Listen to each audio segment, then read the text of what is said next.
natural appetites and become the victims of acquired tastes. I speak by the book, for I have noticed its effects on myself, having gone so far as to smoke 10 or 15 cigars a day, although I have not used the weed during the last 14 years and never shall again. The more a man smokes, the more he craves smoking. The last cigar smoked simply excites the desire for another, and so on incessantly. Take the tobacco chewer. In the morning, when he gets up, he puts a quid in his mouth and keeps it there all day, never taking it out except to exchange it for a fresh one, or when he is going to eat. Oh yes, at intervals during the day and evening, many a chewer takes out the quid and holds it in his hand long enough to take a drink, and then pop it goes back again. This simply proves that the appetite for rum is even stronger than that for tobacco.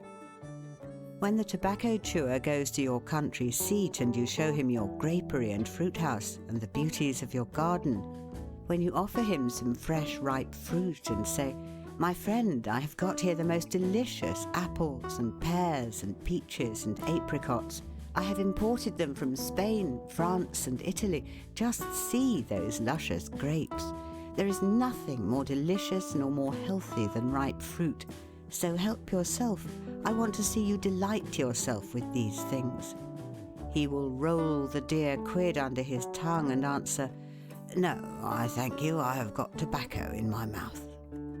His palate has become narcotized by the noxious weed, and he has lost in a great measure the delicate and enviable taste for fruits. This shows what expensive, useless and injurious habits men will get into. I speak from experience. I have smoked until I trembled like an aspen leaf, the blood rushed to my head, and I had a palpitation of the heart which I thought was heart disease, till I was almost killed with fright. When I consulted my physician, he said, "Break off tobacco using." I was not only injuring my health and spending a great deal of money, but I was setting a bad example. I obeyed his counsel. No young man in the world ever looked so beautiful as he thought he did behind a 15-cent cigar or a meerschaum. These remarks apply with tenfold force to the use of intoxicating drinks.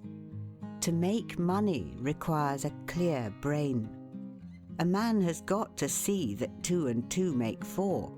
He must lay all his plans with reflection and forethought, and closely examine all the details and the ins and outs of business. As no man can succeed in business unless he has a brain to enable him to lay his plans and reason to guide him in their execution, so no matter how bountifully a man may be blessed with intelligence, if the brain is muddled and his judgment warped by intoxicating drinks, it is impossible for him to carry on business successfully. How many good opportunities have passed, never to return, while a man was sipping a social glass with his friend? How many foolish bargains have been made under the influence of the nervine, which temporarily makes its victim think he is rich? How many important chances have been put off until tomorrow, and then forever, because the wine cup has thrown the system into a state of lassitude, neutralizing the energies so essential to success in business. Verily, wine is a mocker. The use of intoxicating drinks as a beverage is as much an infatuation as is the smoking of opium by the Chinese, and the former is quite as destructive to the success of the businessman as the latter. It is an unmitigated evil, utterly indefensible in the light of philosophy, religion, or good sense. It is the parent of nearly every other evil in our country. End of section 1.